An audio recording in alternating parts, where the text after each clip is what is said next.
ಕಳೆದ ವರ್ಷ ತಾನೇ ಜೋಡಿಯಾಗಿ ಈಗ ಎರಡನೇ ಚಳಿಗಾಲ ಕಾಣ್ತಿರೋ ತರುಣ ದಂಪತಿಗಳು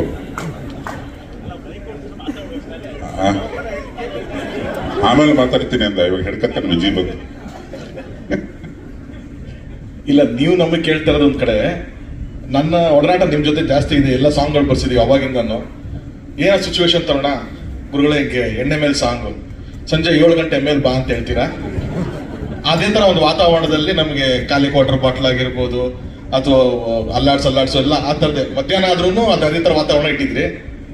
ಯಾವುದು ನಾವು ಕಣ್ಣು ಹೊಡೆಯೋಕೆ ಬರೀಬೇಕಾದ್ರೆ ಹುಬ್ಳಿ ಭಾಷೆ ಕೇಳ್ಕೊಂಡು ನೀನು ಹುಬ್ಳಿ ಭಾಷೆ ಮಾತಾಡೋ ಅಂತ ಹೇಳಿ ಒಂದು ಇನ್ಸ್ಪಿರೇಷನ್ ತಗೊಂಡು ಬರೀತಿದ್ರಿ. ಈ ಸಾಂಗ್ ಇನ್ಸ್ಪಿರೇಷನ್ ನೀವೇನ್ ಹೇಳಿ ಸರ್ ಫಸ್ಟ್? ನಮ್ದು ಬಿಡಿ, ಈ ಸಾಂಗ್ ಬರಿಬೇಕಾದ್ರೆ ಜಡೇಶ್ ಏನ್ ನಿಮ್ಗೆ ಎಕ್ಸ್ಪ್ಲೇನ್ ಮಾಡಿದ್ರು, ನೀವ್ ಇನ್ಸ್ಪಿರೇಷನ್ ಹೆಂಗ್ ತಗೊಂಡ್ರಿ? ಇದು ಜಡೇಶನ್ ಕಳಿಸಿದ ಮೇಲೆ ಬರ್ದಿರೋ ಸಾಂಗ್ ಅಂತ ನನಗೆ ಗೊತ್ತಿದ್ದು.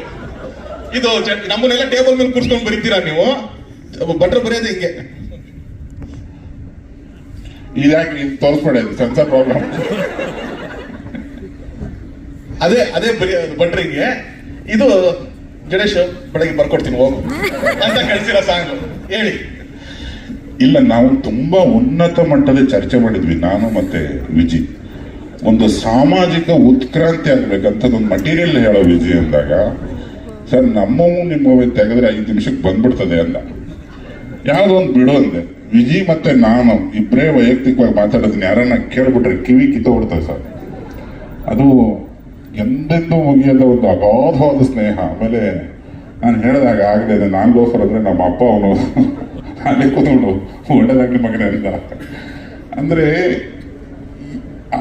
ಆ ವಿಜಿ ಸಹವಾಸದಲ್ಲಿ ಅಥವಾ ನನ್ನ ವಿಜಿ, ದುನಿಯಾ ಸೂರಿ, ಗಣಪ, ಇವು ಎಲ್ಲರೂ ಒಟ್ಟೊಟ್ಟಿಗೆ ಏನು ಇಲ್ಲದ ಕಾಲದಿಂದ ಏನೇನೇನೆಲ್ಲ ನೋಡ್ಕೊಂಡ್ ಬಂದು ನಮಗೆ ಯಶಸ್ಸು, ಸೋಲು, ಮದುವೆ, ಮಕ್ಕಳು ಎಲ್ಲವನ್ನ ನೋಡಿರೋ ಒಂದು ಪ್ಯಾಟರ್ನ್ ಇದೆಯಲ್ಲ, ಅದು ಜೆನೆರೇಷನ್ ಸಿಂಕ್ ಆಗಿಲ್ಲ ಬಿಗಿನಿಂಗ್ ಅಲ್ಲಿ.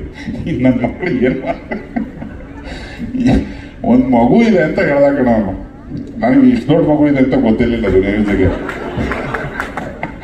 ನಿನ್ ಪುತ್ರಿನೇ ಅಲ್ವಾ ಮಾಡಿರೋದು?